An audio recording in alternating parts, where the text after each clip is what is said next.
You've probably all heard of the great Harry Houdini, the performer who made his name as an escape artist, able to wiggle out of any restraints. It's said that he gave quite a performance. Well, folks, that's nothing, though, compared to the real-life escape artist whose story we tell today. Hello, folks. I'm Steve Gilley, along with Rod Mullins, and this is another one of the stories of Appalachia. Well, Steve, I know that there's a lot of people out there that would say, like you mentioned, great Harry Houdini was one of those performers who could go and just escape out of anything. But yeah, this guy would probably give him a good run for his money. And to beat all, he comes from Appalachia. Indeed, he did. And I'm telling you what, this guy was, well, he wasn't a performer, but he could have made a great fortune being a performer. He actually was not really a law-abiding person. That's putting it lightly. But he made so many escapes over his lifetime. Right. I mean, it's just amazing what this guy could wiggle out of. Yeah. And his name was Otto Wood. Now, Mr. Wood was born on May 9th, 1893 in Wilkes County, North Carolina, to an ordinary, law-abiding Christian family. His father died when he was 4 years old, and Otto Wood apparently was a handful for his mother to raise, because after attending school for fewer than 6 months, according to Wood, he ran away at age 7 to Vulcan, West Virginia, to live for a time with his uncle, who happened to be a Hatfield. Yeah, as in the Hatfield-McCoy feud. There, it said, he learned to gamble, fight, and make moonshine, all good and upstanding skills for a 7-year-old to have. Right, Rod? Oh, yes, Steve. This kind of reminds me of a song back from the old country music days. I'm the only hell my mother ever raised, right? Well, anyway, when Otto turned 13, he took only the gainful employment he ever had, working for the railroad, and then he remained a handful because that year, while visiting Wilkesboro, Otto Wood stole a bicycle and was put in jail for 5 months before being released with a reprimand. Well, that was just the start. The next year, he got involved in breaking into a hardware store, caught and arrested again, and sentenced to serve 6 months on the chain gang, and he never served that sentence due to his age and was sent home instead. During all this, he kept his job with the railroad. At least he did up until he had a terrible shotgun accident in which it cost him his left hand. As a result of the accident, he got $7,000 in compensation. Well, that would have been big money at that time, which he used to marry his fiancée. Sounds all great, doesn't it, Steve? Well, yeah, except for the fact that he was soon arrested for breaking into train cars in Graham, Virginia. So for the third time at age 19, Otto Wood was convicted and sentenced to time behind bars, this time in the Virginia Penitentiary. And it was here that he started his real career as an escape artist with the first of his many prison escapes. On May 15, 1913, Wood managed to escape from Road Camp 27 in Spotsylvania County. He was captured and brought back to the Virginia Penitentiary in September, where he stayed for a little over a year before he made his second escape attempt, again from Road Camp 27. On November 13, 1915, Otto was arrested for car theft after a car chase in Salisbury, North Carolina, and put in jail. He escaped for the third time just days later, when he slipped out of a chain gang. Otto headed to Welch, West Virginia at that point to engage in a long and sort of honorable Appalachian tradition which he'd been trained for many years ago, as we said, moonshining. He started making shine as well as hauling it off to market. Meanwhile, his young wife, apparently over it with him, divorced him, leaving Wood free to marry again, which he did. And on his honeymoon, Rod, he picked up a charge of car theft while passing through Tennessee on his way to Kentucky, netting him another prison sentence as well as another divorce, not to mention several children, both legitimate and illegitimate. Life wouldn't be fun if you didn't have some legitimate and illegitimate children along the way, would it? That's what some people say. I know, yeah, I know. Well, the Tennessee prison system was only able to, get this, hold him 6 months before Otto Wood made his fourth escape. Now, I need to rephrase this. We are saying escape in here, but I kind of consider these to be prison performances, okay? This time, he headed back over the mountain and really into the mountains to his native Wilkes County in North Carolina. Well, this prison vacation netted him exactly 2 weeks of freedom before he was found and arrested and returned to the volunteer state to finish out his car theft sentence in 1917. Tennessee managed to hold on to him for a year this time before he came up with the idea to hide in a dry goods box on its way out of the prison yard. And he took off again, headed into the woods as fast as he could go. That night, guards tracked him with bloodhounds and came up on him somewhere near railroad tracks and an approaching train. Wood got into a fight with one of the guards, a big fellow of 250 pounds, and knocked him out. He then promptly grabbed a hold of the tail end of the train, hauling himself aboard the caboose and leaving the guards far behind. He stole some clothing he found on the train, disguised himself as the train's brakeman, and even joined into the search himself, for himself. That man had style, Rod. That's Yes, all he I can did. say. Yes, he did. Well, Otto eventually made it back to Welch, West Virginia, where he again stole a car and, was again caught and picked up a 5-year sentence. That 5 years turned into 5 months, though, as on January 9th, 1919, Otto Wood made his 6th escape from prison.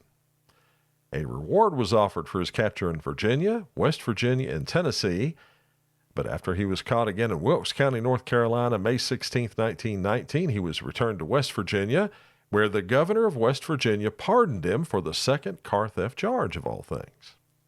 All good for Otto, right? Well, no. After granting the pardon, the state of West Virginia promptly shipped him back to Tennessee to finish his first car theft sentence. Otto really hated Tennessee, though, and made yet another escape, the third from that Tennessee prison. And where'd he end up, Rod? Well, he ended up in Ohio. That's right, the state of Ohio, where he was captured in a stolen car in Portsmouth. Now, he didn't tell anybody who he really was, though, using the name Charles Jones, and it was as Charles Jones that Otto was sent to the Ohio State Penitentiary in November of 1921. Now, we have to stress that. The Ohio State Penitentiary. I don't know why they have this thing of the Ohio State University. The Ohio State Penitentiary. Anyway, let's go on. Yes, folks, Charles Jones escaped from an Ohio road gang on June 21st, 1923. And it was at this time that Otto Wood's crimes grew deadly serious, didn't they, Steve? Yeah, they did. You see, on November 3rd, 1923, Otto Wood was in Greensboro, North Carolina, trying to get back a watch that he'd pawned, one that had belonged to his grandfather. He'd pawned the watch and promised he'd be back very soon to redeem it. Well, he came back again in 10 days to get the watch and found that the pawnbroker, Abraham W. Kaplan, had already sold it. Now, Wood flew into a rage at the man, grabbed an old antique pistol that happened to be there, and hit Kaplan over the head with it, killing him. He was caught on November 10th in Mercer County, West Virginia, and sent back to Guilford County, North Carolina, to face trial for Kaplan's murder. In December, Wood was convicted of second-degree murder and sentenced to 30 years in the North Carolina State Penitentiary. Less than a year later, you guessed it, Otto was again out of jail after fashioning a gun from a bar of soap and using it to force a guard into driving him to freedom. Escape number, I think this is 9 at this point. I hope I haven't lost track here. In any event, Rod, Wood took off to Virginia this time. 2 days later, he was captured in Roanoke, the Star City of the South, and shipped back to North Carolina, where he stayed in prison for 18 months this time. Well, on November 23rd, 1925, well, you guessed it, Wood hid inside a concrete culvert being shipped out of the prison in a boxcar and managed to remain on the lam for 2 weeks before being tracked down and arrested on December 7th. For the next year, Otto Wood sat in the North Carolina State Penitentiary writing his autobiography, The Life History of Otto Wood, which was published in July of 1926. But that didn't cure his desire to be free. And on November 22nd, 1920, why does November constantly come up during this time? I've seen this, I don't know how many times of the month of November is when he doesn't escape or he's captured and he goes back on the lam again.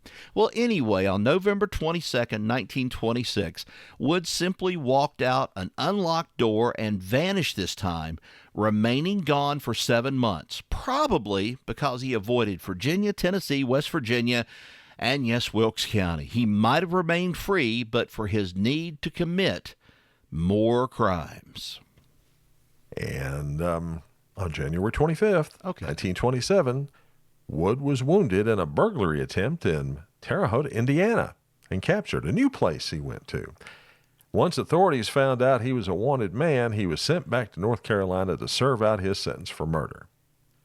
This time he was placed in solitary on death row, where they managed to hold him for a little more than 2 years.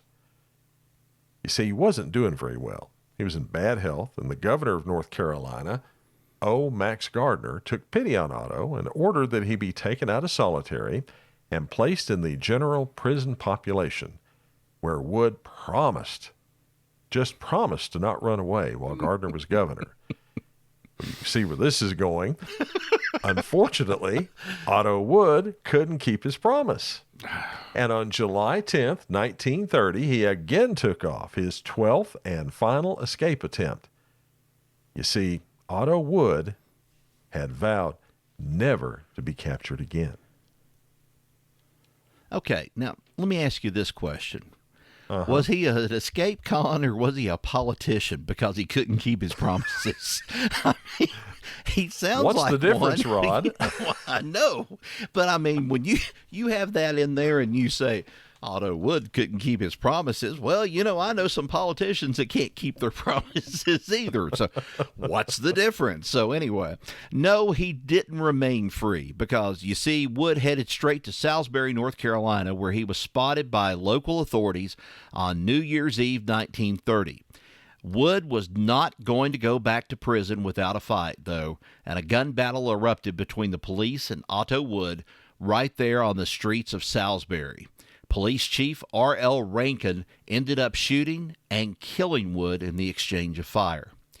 Otto Wood's body was claimed by his mother, the woman we said, the only hell his mother ever raised. Mm-hmm. Well, she ended up taking him back to Coaldale, West Virginia, where he was buried after a funeral in which it was reported that up to, get this, 20,000 people showed up to pay their respects. Where could they have held them all in Coaldale, West Virginia? That's a lot of people.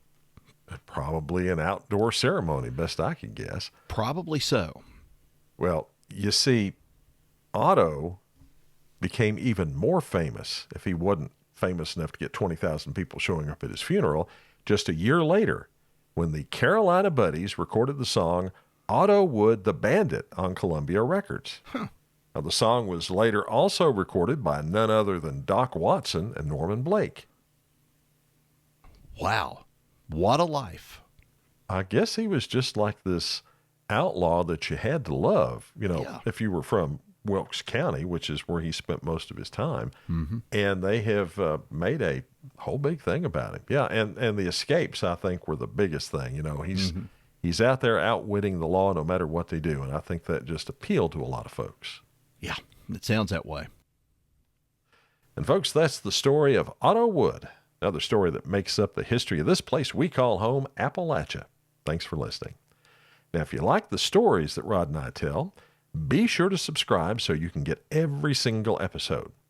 We're on Apple Podcasts, Spreaker, Audible, Stitcher, Google Podcast, or on your favorite podcast app. We're also on YouTube, Facebook, and TikTok at Stories of Appalachia, and on Twitter and Instagram at Story Appalachia. We do some short films that tell a little bit about the history of Appalachia in story form, so be sure to go catch those over there. Till next time, y'all take care. So long, everybody.